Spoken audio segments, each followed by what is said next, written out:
বন্ধুরা, আমরা আবারও চলে আসলাম কুল পাড়তে। আর এইদিকে এসে দেখি একদল হনুমান কিভাবে ছুটাছুটি করছে। তারপর আমি লগানে কুল পাড়তে স্টার্ট করলাম, কিন্তু দুঃখের বিষয় গাছের নিচের দিকে একটাও কুল ছিল না। তাই আমি এইদিকে এসে কুল পাড়তে শুরু করলাম। আর এই দেখো, মাত্র 3টে কুল পেয়েছি। তারপর আমি গাছে উঠে পড়লাম কুল পাড়ার জন্য। আর এইদিকে আমার বোন আর বৌদি কুলগুলোকে তাড়াতাড়ি কুড়িয়ে নিল। আর আমি গাছের থেকে একটা ডাল ভেঙে নিয়ে নিচে চলে এলাম।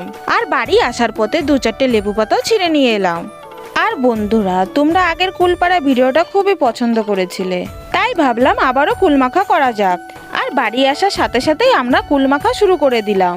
আর কুলগুলো ফাটিয়ে ঠিক এইভাবে আঠিগুলোকে আলাদা করে নিতে হবে।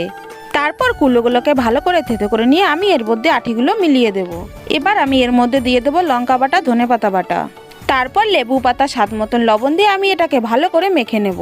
আর দেখতেই পাচ্ছ আমার ফাইনালি কুলমাখাটা হয়ে গেছে। আর কুলমাখা খেতে কিন্তু সবাই পছন্দ করে।